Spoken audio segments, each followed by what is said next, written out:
Hello dear friends, welcome back to our channel the career Guru academy. আজকে আমরা start করব Indian হিস্ট্রির একটা most important topic, যেটা হচ্ছে কার্নেটিক ওয়ার্স। সেই কার্নেটিক ওয়ার্স নিয়ে আজকে আমরা কিন্তু আলোচনা করব। ঠিক আছে, দেখো এই যে কার্নেটিক ওয়ার্স হয়েছিল সেটা কি কারণে হয়েছিল আমরা দেখব।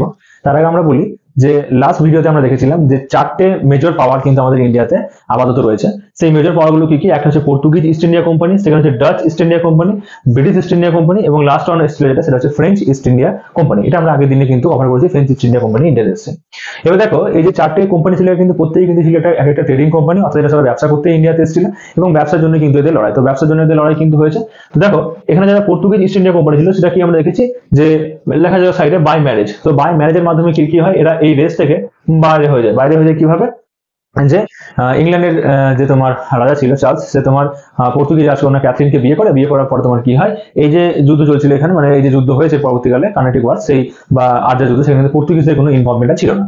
সেকেন্ড যেটা ছিল ডাচ ইস্ট ইন্ডিয়া কোম্পানি, সেই ডাচ ইস্ট ইন্ডিয়া কোম্পানির সাইডে লেখা আছে যে Marthanda Varma king of Travancore defeated আমাদের হচ্ছে Dutch East India company in 1741 the battle of Colachel. তাহলে ব্যাটেল অফ কোলাচাল একটা হয়েছিল 1741-এ, যেখানে ডাচ ইস্ট ইন্ডিয়া কোম্পানিকে কিন্তু আমাদের ট্রাভাঙ্করের রাজা মার্তন বর্মা যে একদম হারিয়ে দেয়, এবং হারিয়ে দেওয়ার কারণে কি হয়, সেই রেস থেকে কিন্তু আমাদের ডাচ ইস্ট ইন্ডিয়া কোম্পানি কিন্তু আউট হয়ে যায়। তাহলে ইন্ডিয়াতে এবার আমাদের দুটো মেজর পাওয়ার পড়ে আছে। সেই মেজর দুটো পাওয়ার হচ্ছে, এক আমাদের ব্রিটিশ ইস্ট ইন্ডিয়া কোম্পানি এবং সেকেন্ড হচ্ছে আমাদের ফ্রেঞ্চ ইস্ট ইন্ডিয়া কোম্পানি। তাহলে এই দুজনের মধ্যে কিন্তু কার্নেটিক ওয়ার্স হয়েছে। আজকে আমরা আমাদের ভিডিওতে যেটা কভার করবো সেটা হচ্ছে ফার্স্ট কার্নেটিক ওয়ার্স। যদি সম্ভব হয় তাহলে আরো যে বাকি দুটো কার্নেটিক ওয়ার্স হয়েছে সেগুলোকে কিন্তু আমরা মার্চ করে নেবো। ঠিক আছে, তো দেখে নেওয়া যাক যে আগে কার্নেটিক রিজিয়ন কোনটা। দেখো এটা হচ্ছে ইন্ডিয়ার যে সাউদার্ন পার্ট, সেই সাউদার্ন পার্টটা দেখো। এখানে এই যে পার্টটা রয়েছে, এই যে আমাদের যেটা ইস্টার্ন ঘাট, সেই ইস্টার্ন ঘাটের এই যে সাইডটা, সেটাকে বলা হচ্ছে আমাদের কার্নেটিক রিজিয়ন। এখানে ম্যাপে আমি শো করে গেছি।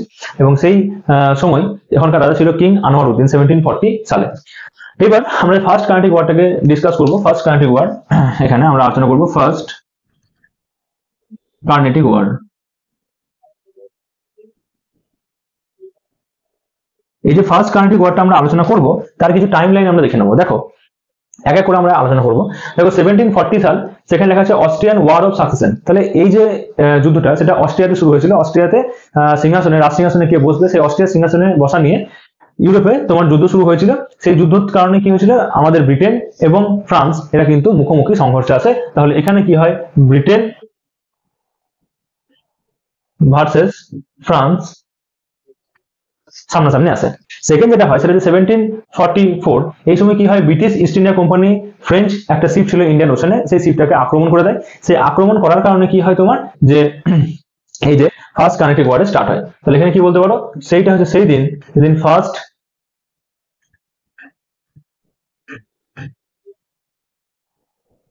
কার্নেটিক ওয়ার স্টার্ট হয়। এটা হচ্ছে 1745 সাল। এবার দেখো নেক্সট, যে তোমার ব্রিটিশ ইস্ট ইন্ডিয়া কোম্পানি যাদেরকে আক্রমণ করেছে, আক্রমণের প্রতিশোধ তোলার জন্য আমাদের যে ফ্রেঞ্চ গভর্নর ছিল ডুপ্লে, সে কি করে 1746 এর তার পরের বছরে কি করে, তোমার ব্রিটিশদের যেটা সেন্ট জর্জ যেটা ছিল ওদের ফোর্ট, যেটা মাদ্রাজ অবস্থিত ছিল, সেন্ট ফোর্ট জর্জ, যেটা ডুপ্লে ক্যাপচার করে। কিভাবে ক্যাপচার করে, যে গুরদনের নামে মোর্শেসের একজন তোমার কি ছিল, ওদের রাজা ছিল, ছিল তোমার শাসক, তাকে দিয়ে কি করে তোমার ওদেরকে আক্রমণ করা হয়। এবং যে ইস্ট ইন্ডিয়া কোম্পানি যে সমস্ত জাহাজ এই বে অফ বেঙ্গলে ছিল, সেগুলো সব পুড়িয়ে দেওয়া হয়। এবং তারপরে কি করা হয়, ফোর্ট সেন্ট জর্জকে, মাদ্রাসার যে এটাকে, সেটাকে ক্যাপচার করা হয়, কি ডুপ্লে ক্যাপচার করে। এরপর আমরা দেখবো 1746 এর যে তোমার অক্টোবর মাস, সেই মাসের গল্প। সেখানে কি হয়, তোমার ব্যাটেল অফ আদিয়ার হয়।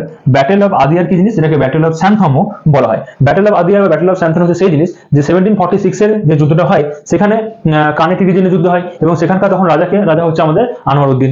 সেই আনোয়ার উদ্দিনকে ব্রিটিশরা হেল্প চায়। এই হেল্প চাওয়ার কারণে কি হয়, আনোয়ার উদ্দিন আমাদের ফ্রেঞ্চ ডুপ্লেকে বলে যে আমার এই রিজিয়নে কিন্তু কোনো রকমের যুদ্ধ করা যাবে না। কিন্তু সেই যে যুদ্ধ করা যাবে না বলা হয়, সে তখন ডুপ্লে কি করে, তার যুদ্ধটা মানে যাতে মানে আমাদের আনোয়ার উদ্দিনকে বলেন যে তুমি এক কাজ করো, যে যদি আমি মাদ্রাজ ক্যাপচার করতে পারি তোমাকে মাদ্রাসটা দিয়ে দেবো। তো সেই লোক কি হয়, যুদ্ধ করে। এবং যার কারণে কি হয়, যখন যুদ্ধের পরে যখন মাদ্রাসটাকে দেয় না, তখন কিন্তু কি হয়, আনোয়ার উদ্দিন রেগে যায় এবং আনোয়ার উদ্দিন ওই আমাদের ডুপ্লেকে আক্রমণ করতে আসে। এবং আদিয়ার নদীর তীরে এই যুদ্ধটা হয়, তাই একে ব্যাটেল অফ আদিয়ার বলা হয়। এবং একে ব্যাটেল অফ স্যান্থম বলা হয়, তার কারণ কি, ওই যে রিজিয়নটা তোমার এখন কার্নেটিক রিজিয়নে অবস্থিত, যেটাকে বলা হয় কি, যে জায়গাটার নাম ছিল স্যান্থম, একটা লোকালিটি, তাই যুদ্ধটাকে ব্যাটেল অফ স্যান্থমও বলা হয়। ঠিক আছে, তো ব্যাটেল অফ স্যান্থম বা ব্যাটেল অফ আদিয়ার কেন বলা হয় সেটা আমি বললাম। দেখো তার ব্যাকগ্রাউন্ডে বললাম। দেখো এবার 1748 সাল, সেই সময় কি হয়, অস্ট্রিয়ান ওয়ার অফ সাকসেশন যেটা চলছিল সেটা কিন্তু শেষ হয়ে যায়, যার কারণে কি হয় আমাদের ইন্ডিয়াতেও ব্রিটিশ এবং ফ্রেঞ্চদের মধ্যে যে যুদ্ধ চলছিল, যে কার্নেটিক ওয়ার চলছিল, সেটা কিন্তু খতম হয়। এইবার এখানে একটা ট্রিটি সাইন হয়েছে, ট্রিটির নাম হচ্ছে ট্রিটি অফ অ্যাক্স-লা-চ্যাপেল। এই ট্রিটি অফ অ্যাক্স-লা-চ্যাপেলের মাধ্যমে কি ঠিক হয় যে ইউএসএ তে একটা লুক্সেমবার্গ নামে একটা জায়গা ছিল, সেই জায়গাটাকে দখল করে রেখেছিল ব্রিটিশরা, যেটা অ্যাকচুয়ালি ছিল ফ্রান্সের ছিল, এবং মাদ্রাসটাকে অ্যাকচুয়ালি যখন আমাদের ইন্ডিয়াতে দখল করে রেখেছিল ফ্রান্সরা, এটা অ্যাকচুয়ালি ব্রিটিশদের ছিল। তাহলে এই ট্রিটির মাধ্যমে ঠিক হয় কি যে মাদ্রাসটা ফিরিয়ে দেওয়া হবে ব্রিটিশদেরকে, ফ্রেঞ্চরা সেটা ফিরিয়ে দেবে, এবং লুক্সেমবার্গ যেটা ফ্রান্সের জায়গা সেটাকে ফ্রান্সদেরকে ফিরিয়ে দেবে ব্রিটিশরা। তো এই সন্ধির মাধ্যমে এটা কিন্তু সম্পূর্ণ। তাহলে এখানে তোমাদের ইম্পর্টেন্ট পয়েন্ট কোনটা, treaty of Aix la Chapelle, battle of Adyar, saint George কবে কপি করা হয়, এবং কার্নেটিক ওয়ার্স কবে শুরু হয়, তাদের মধ্যে শুরু হয়। তো এই ইম্পর্টেন্ট পয়েন্টগুলো তোমরা খাতায় নোট ডাউন করে নেবে এবং প্রতিটা জিনিসকে রিভাইজ মারবে, ঠিক আছে? যারা আগে ভিডিওগুলো দেখেন অবশ্যই আগে ভিডিওগুলো দেখবে, এবং পরবর্তীতে আমরা এর যে সেকেন্ড পার্ট এবং থার্ড পার্ট সেটা কিন্তু আলোচনা করবো, ঠিক আছে? Thank you.